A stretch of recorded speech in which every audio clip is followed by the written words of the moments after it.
Made man here. Y'all know how I get down. We talking boxing, man. You know, I'm reading the headline today about my main man, Kell Brook. And it's messed up, man. I'm looking at it. It says Eddie Hearn is basically telling Kell Brook he needs to get into the gym now if he's looking to make 147 by the end of this year. And he needs to basically get his ass into the gym as soon as possible to work this thing out, because him cutting that weight is going to be a challenge. Man, let me say this, man. I've already kind of talked about that situation, and I'm not on board with it at all. Kell Brook, and I am still a huge fan of Kell Brook. Everybody knows that. But Kell Brook, man, has made some bad decisions throughout his career. And this, to me, would just add to another bad decision that Kell Brook has made throughout his career. Kell Brook's bad decisions go all the way back to the beginning of his career. You know what I mean? Kell Brook, for one, has always followed behind Amir Khan. And let me clarify what I mean when I say that. Kell Brook was always second best behind Amir Khan, even in his days with Frank Warren, in the early days of Kell Brook's career. Kell Brook always seen the popularity of Amir Khan, and that I don't know if that did something to him, because they grew up, you know, in different parts of the UK, one growing up in Bolton, the other growing up in Sheffield. And it's like, you know, he's always been hypnotized by Amir Khan's popularity, the admiration that he gets from his fans. And that is something that Amir Khan worked very hard early on in his career to establish. You know, their rivalry goes all the way back to the days where Amir Khan was trying out for the Olympics, and they sparred. You know what I'm saying? And in their supposed sparring sessions, Kell Brook felt as though he's gotten the best of Amir Khan. But Amir Khan went on to have a very promising and popular career. He became a world champion before Kell Brook did. It seems as if Frank Warren handled Amir Khan's career with more emphasis than he did with Kell Brook, focusing on creating the star that is Amir Khan, this clean-cut image of an Amir Khan when he was young, building his fan base with the Pakistani Muslim following, building his fan base amongst the UK following. And Kell Brook never seemingly got that kind of attention. But you got to understand, Amir Khan early on in his career was a UK star because of his time in the Olympics and all the tournaments that his amateur career, all the tournaments that he won around the world. You know what I'm saying? Getting his revenge in that big fight that he had in his amateur career. Like, Amir Khan did some wonderful feats for the UK population in the sport of boxing early on in his career. And that's something that you just can't take away from him. Kell Brook never done those things. Kell Brook was always a guy who he won like a handful of tournaments, but nothing as big as what Amir Khan did. He's always been a guy who, how can I say this properly, man? He's always just been a dude who couldn't quite emulate the success of Amir Khan, but he always felt as though he could. You know what I'm saying? And it's like ever since early on in his career, he's just been on a mission to just try to surpass Khan or get Khan in the ring. Now, don't get me wrong. Khan has put up every wall and excuse in the world to not face Kell Brook. And most of that stuff we just don't believe. But I believe that Khan does this because he can. He knows how bad Kell Brook wants him. Kell Brook has shown it time and time again. And I believe through this tunnel vision that Kell Brook has on Amir Khan, he's made terrible decisions.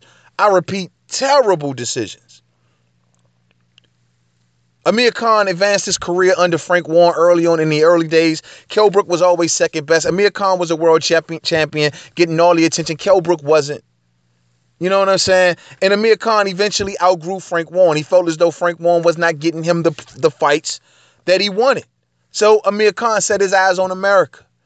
You know what I mean? Getting down with trainers like Freddie Roach, leaving the Frank Warren promotional outfit, getting with other promoters, trying to come over, get down with guys like Golden Boy. You know what I'm saying? And stuff like getting with the big boys. And that's something that just Kell Brook never did. He stuck with Frank Warren when Amir Khan left.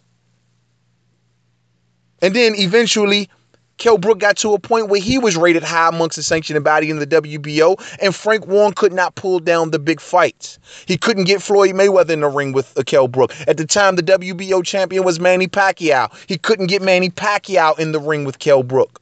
And so Kell Brook made the decision to leave Frank Warren, the promoter that he was with since his beginning of time in boxing, a promoter who had a good relationship with the likes of Kell Brook's father, a promoter who put Kell Brook in the gyms with Prince Nassim and that Ingle gym. The same gyms that Nigel Benn trained in and things like that. It was Frank Warren that put him in there and honed Kell Brook's skills and made him sharp. But when Kell Brook got to a certain level, he was looking across the water, seeing how Big Khan was establishing himself not only in the UK, but now establishing himself in America with the who's who of boxing, and Kell Brook was not there yet. So he made the decision to leave Frank Warren and to get down with Eddie Hearn. Though Kell Brook was rated #1 by the WBO at the time, Frank Warren couldn't secure those fights. Frank Warren just pleaded with Brook to give him more time. Give him a chance to try to get these fights properly for you. Eventually, these guys will have to face you. You are rated very high, but Kell Brook did not want to wait, and he got down with Eddie Hearn. Eddie Hearn was the young up-and-coming promoter and becoming a major rival to Frank Warren. Taking over for his father, Barry Hearn, he started to push Matchroom Boxing in an upward direction, getting down with TV deals with Sky Sports, things of that nature, signing some pretty decent names, getting behind the likes of a Carl Froch. Eddie Hearn was on the rise, so Kell Brook saw an opportunity and made the decision to get down with Sky Sports. With Matchroom Boxing. Was that a smart decision? Then you think of it like this. While Kell Brook was with Matchroom, Eddie Hearn guided him through the IBF. The IBF was, once again, as it is today, there wasn't many big names in the IBF. However, the champion was Showtime Shawn Porter. And Kell Brook fought his way up to the IBF to become the mandatory. And that fight was forced. The IBF does not play when it comes to their mandatories. They are probably the actually strictest sanctioning body when it comes to enforcing mandatories. But it's never a big list of big names there in that sanctioning body.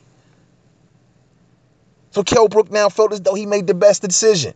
You had Amir Khan over in America doing this thing, fighting the likes of Danny Garcias and all of those type of fighters. Good fighters that he was fighting in America, getting knocked out, whatever. But he was in big fights. His name was ringing bells.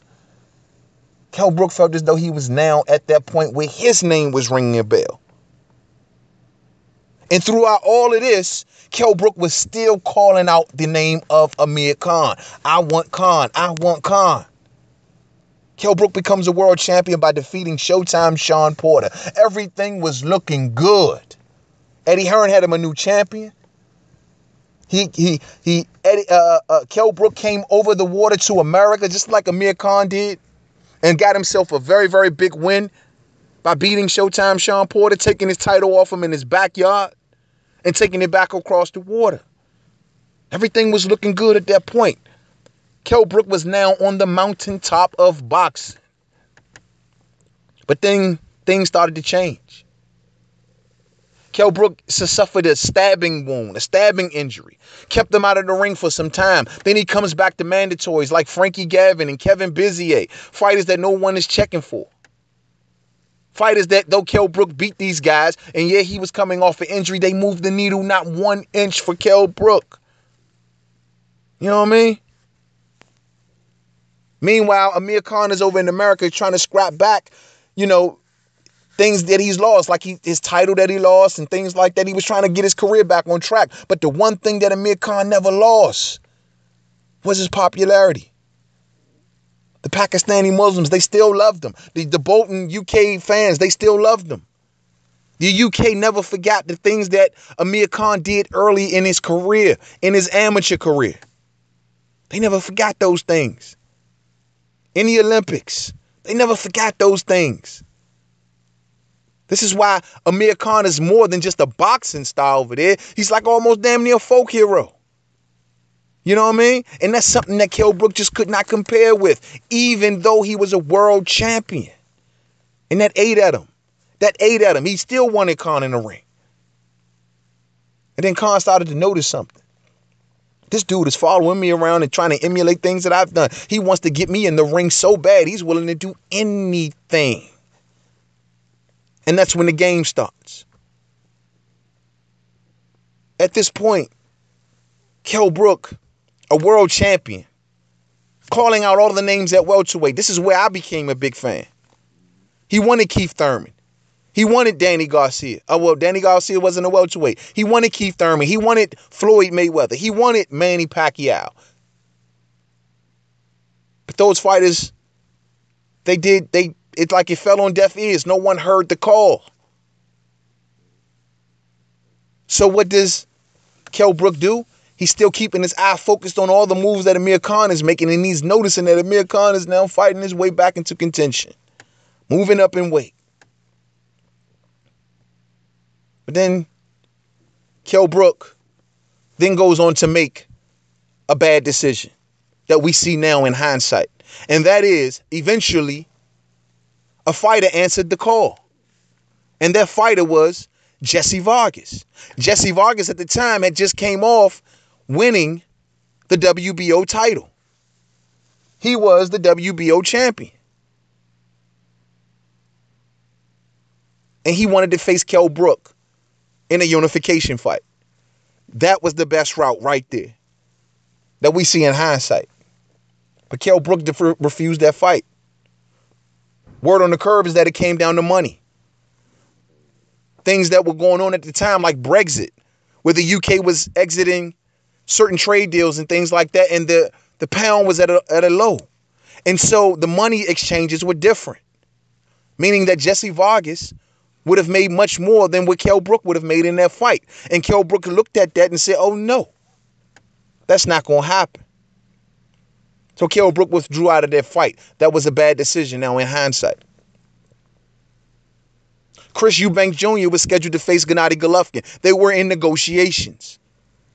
It seems as if that Chris Eubank Sr. wanted to have more of a hands-on approach in negotiating this fight. And he was demanding certain things that turned off Eddie Hearn. So Eddie Hearn dismissed Chris Eubank Sr. and his son Chris Eubank Jr. and said, hit the road. I'm not dealing with y'all. I don't do business like that. I put together my fights a certain kind of way, and y'all want me to go against that way.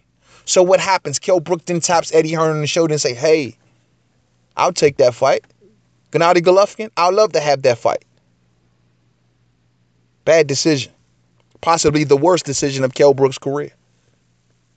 At the time, it had fans like myself, I'm being honest, and other fans hyped up like, yo, Kell Brook is damn to be great. He was going to try to go up and take on the indestructible Gennady Golovkin. But a lot of us at the time, caught up in the hype, caught up in the hoopla, we didn't see the flip side of that coin. Not to mention, that's Kell Brook going in there with a basically hard-punching killer. We just seen Kell Brook daring to be great. And just like any gladiator sport, the roar of the crowd got loud. Kell Brook now felt as though, yeah, all eyes are on me. All eyes is on me and not Khan. I'm the guy now. I'm the man of the hour. On top of that, I'll get this fight for the purse that Chris Eubank Jr. was going to fight for, and that was almost a $4 million purse, from what we were told. Much better than the deal that he would have got for Jesse Vargas. And Eddie Hearn as his promoter. This is the product. Kell Brook was Eddie Hearn's product that he was pushing. That was supposed to be, a A-level product of Matchroom Boxing. Instead of telling Kell Brook and talking some sense into him and saying, hey, man, I know it sounds good. Yeah, I know you want to dare to be great. I know you like that check that comes with it. But this is not a smart move. And I will have to advise against this. Maybe he did say that. But Kell Brook said maybe he insisted on wanting to fight. At least I'm pretty sure if you ask Eddie Hearn, that's exactly probably what he did, right?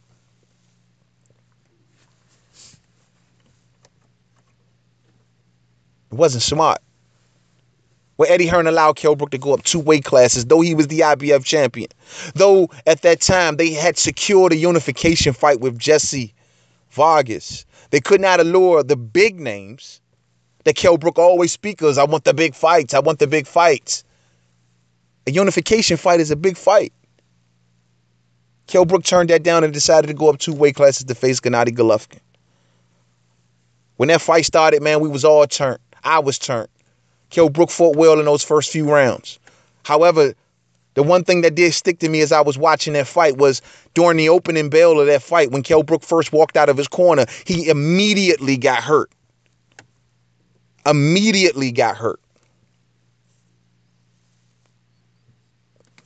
For the second, third, maybe even fourth round, Kell Brook was looking like he may have a good chance here. But then Gennady Golovkin started putting his feet on the gas, taking it up to the next level. Starting to put a lot more into his punches. Started to stalk Kell Brook a hell of a lot more. And then Kell Brook started to take way too many shots. The punches of Gennady Golovkin started to take a toll on Kell Brook. And eventually, Kell Brook broke his orbital bone. Everybody likes to say his eye socket. You can just round it off to that. But technically, it was the orbital bone. And that is a very painful injury, as told by Paulie Malignaggi, another fighter who had his orbital bone broken as well. It's a painful fight. I mean, it's a painful injury. And it's hard to get through a fight with an injury like that. And if you do make it through a fight with that type of injury, you are nothing but short of a warrior. Well, Kell Brook got his orbital bone broken.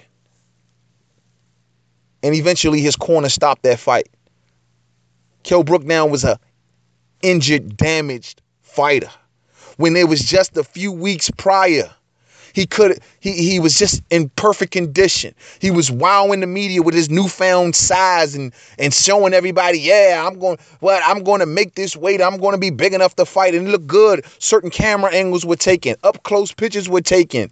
Black and white pictures were taken. Until you saw him stand in a ring next to Gennady Golovkin and you said to yourself, Gennady Golovkin's bone structure just looks like a 160 fighter. Kell Brook's doesn't. He looks a little puffed up now. Well, Kell Brook made a bad decision. Going up to face Gennady Golovkin, getting his orbital bone broken was a terrible, terrible, terrible decision. Then he has to go down 2 weight classes. Now Amir Khan is getting in there with Canelo Alvarez. Amir Khan wants to dare to be great. He goes up a weight class and a half, I like to call it, and he gets stretched by Canelo Alvarez. But though Amir Khan is stretched and he's knocked out on his ass, at the end of the day, when he gets up, and his reputation for having his glass chin is everyone knows it. At the end of the day, Amir Khan is still popular. He is still loved by his fans. Kell Brook wanted to surpass Khan. Because all of these years, throughout all of that was going on, from the Jesse Vargas fight to the Gennady Golovkin, Kell Brook still had his eyes on every move that Khan was making. Every other interview, he still was speaking on Amir Khan. As for Amir Khan, who was trying his best not to speak on Kell Brook. Well, Kell Brook goes down he goes back down to 147. Which, how smart was that? Because the thing that wasn't told at the time is that even under Frank Warren in the early days of Kell Brook had problems making the 147 weight. He's even came into fights at that time early in his career over the 147 limit. When he fought Carson Jones, he didn't look too well in the first fight when they fought at 147. Then in a rematch, they fought at a catch weight above 147, and he shined against Carson Jones. So clearly 147 was not the weight for Kell Brook no more. Even during then. It's just that Kell Brook was doing everything he could to squeeze down into this weight. Kell Brook goes all the way back down to 147 from 160. Instead of going down to 54, maybe one class, the proper class, in my opinion, he goes to 147. Where he takes on the like of the dynamic fighter of Errol Spence Jr. Hungry, up-and-coming fighter looking to prove. Goes over the water, Kell Brook shines early in that fight. He does. He shined early in those first 5-6 rounds. But eventually, the 147 crunch, not to mention mixed with the fact that he was already a damaged fight on one side of his face, taking punches on the other side of his face, which was possibly much more fragile, given that one side was already damaged at that point. He got injured in that fight. And eventually started to get tired. And Kell Brook quit. Yes, he quit. I don't know if it was because of the eye or because of the weight. According to the promoter, Eddie Hearn, it was a combination of both. I personally think it was the eye. Kell Brook was, even though he was starting to get beat up in the later portions of that fight by Errol Spence Jr., Kell Brook was still swinging back. Kell Brook still had enough to punch back. And Kell Brook took the steps back, and then he took a knee. Not from punishment, I don't think from punishment. Like he didn't get knocked out. It was from fear of maybe going blind. Fear of, according to Kell Brook, he remembered the words of the doctor, what they told him. When it comes down to his eye, it was demons in Kell Brook's head because of the injury that he suffered from Gennady Golovkin. Bad decision. Kell Brook wanted to save face. The last thing that he wanted to do was lose the world title that he went over the water to fight for. And knowing that if he loses that world title, his status would just went down a level. And he wouldn't be mentioned. It would look as if Amir Khan is still doing his thing. Amir Khan is still popular. Everyone still loves Khan. So Kell Brook, I believe, out of a point to prove, went back to 4-7 to try to defend that title. Hats off to him. It was good, it was full of heart. It was a heart. No one wanted to face Errol Spence, right? Allegedly. When I think Errol Spence would have just been just fine in the WBC, but Errol Spence Jr. decided to come over to the IBF.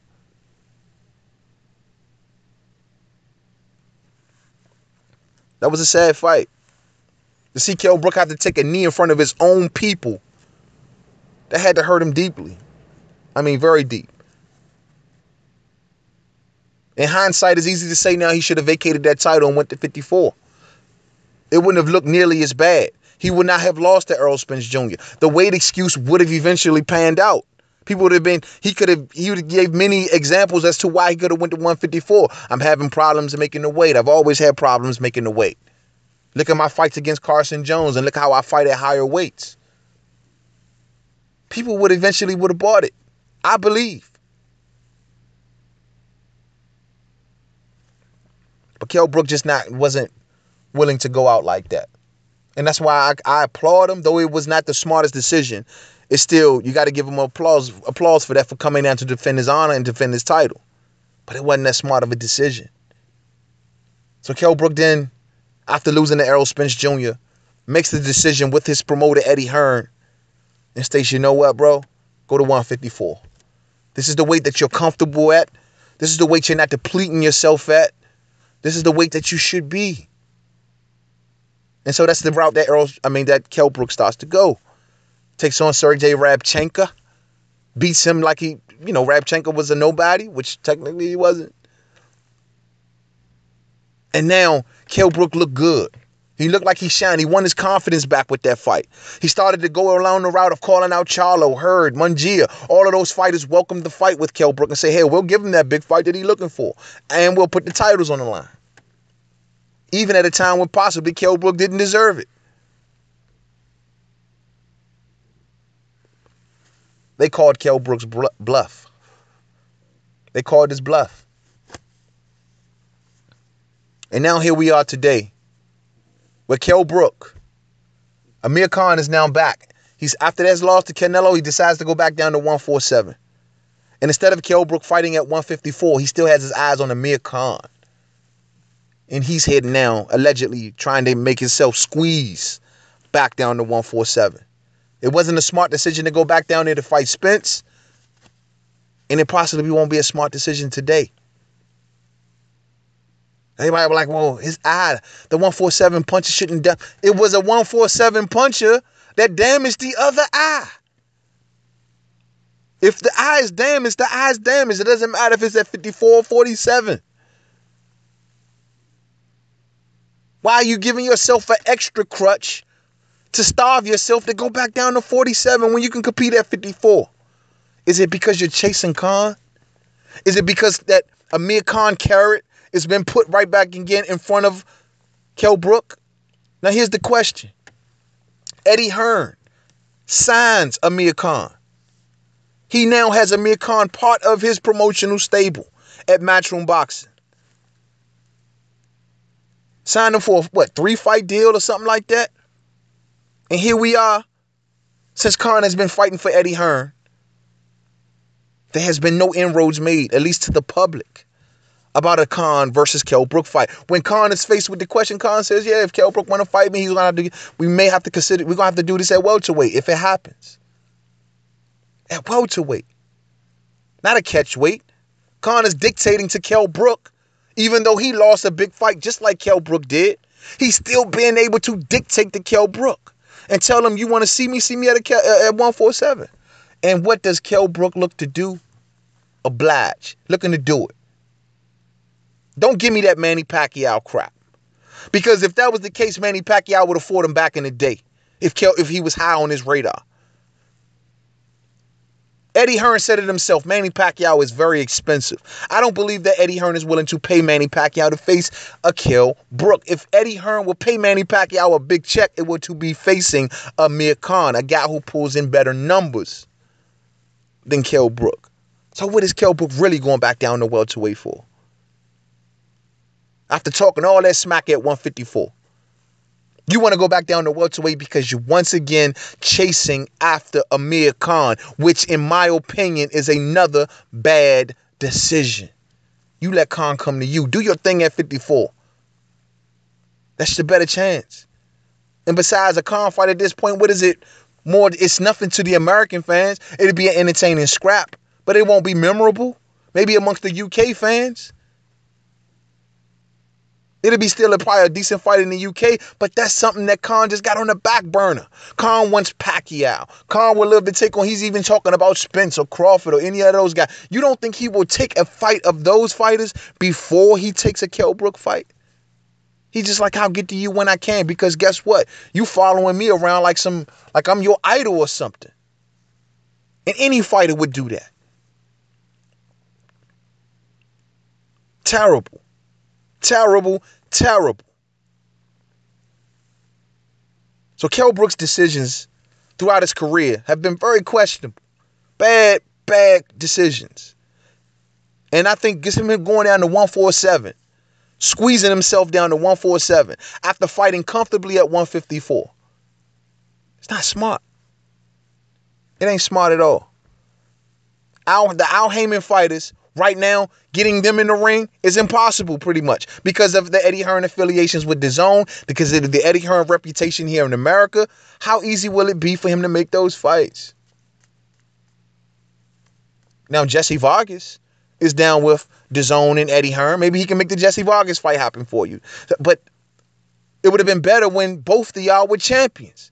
So if you take on a Jesse Vargas fight today, it's like, damn, you should have just did that when he was a champion. And you would have been a unified champion. But you wanted the bag. Oh, Brexit. Oh, I ain't going to make no money.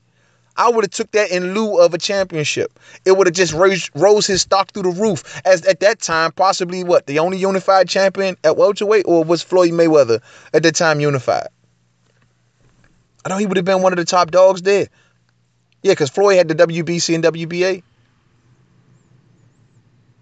Or at that point, did he vacate? It would have made Kell Brook a hot commodity at the welterweight division.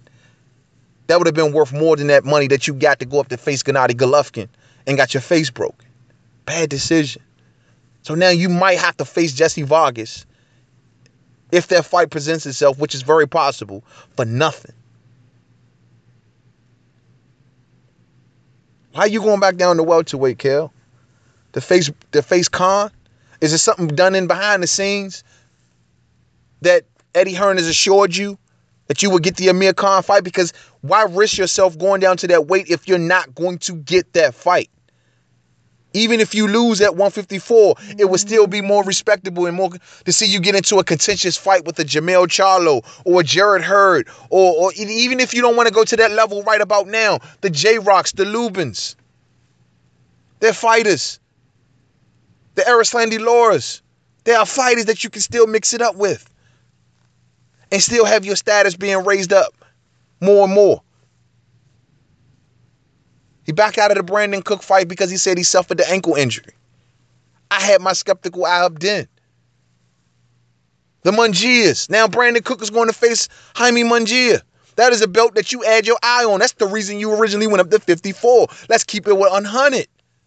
The reason you went up to 154 because you thought that you can secure that Saddam Ali fight when Saddam Ali had the title. That's all Eddie Hearn was talking about.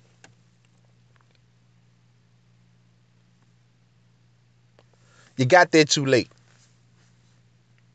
You got there much, much too late. And even if Saddam Ali, who originally was scheduled to face that dude, was it Liam Smith? Liam Smith got injured, and that's how Jaime Mungia stepped in, right? Even if Liam Smith would have won, you thought, oh, well, I could still get a fight with Liam Smith. Liam Smith helped Kell Brook prepare for the Gennady Golovkin fight in sparring. So maybe Kell Brook felt as though he had a better chance. You were trying to get to an easy title. And now that Jaime Mungia has it, now that all the other champions are who they are, you're like, oh, nah, I'm going down to 47. You ain't give no reasons, bruh. So we're going to speculate and say it's only because of Amir Khan. I don't want to believe that Kell Brook is a damaged fighter like a lot of people say, but it's hard not to. And that's just being real. But this can be another bad decision being added to the list, man. It's not smart. It's not smart at all. Y'all tell me what y'all think. To the next video, Main Man Made Man. Don't forget to subscribe. Twitter, Made Man 511. Facebook, Main Man Made Man Boxing Forum. Google Plus, Main Man Made Man. Instagram, Main Man Made Man. We'll see how this plays out. I'm hoping that Kell Brook wakes up and has a second thought and say, you know what, better yet, I'll stay at 154. Eddie Hearn is even out covering his own ass right now, like he did in the Triple G fight, and saying, well, I think his best thing he should do is stay at 54. He's already put the statement out there, but then on the other hand, it says, you know, you need to get in the gym now to make the 147 by the end of the year. Which one is it, Eddie? Which one is it? You say one thing one day and the next thing the next day. If you are smart, Eddie, and you really had Kell Brook's best interest in mind, make him do the right thing. If Kell Brook feels as though he can't compete at 54 because of the eye, then Kell Brook need to call it a career. To the next video. Peace out.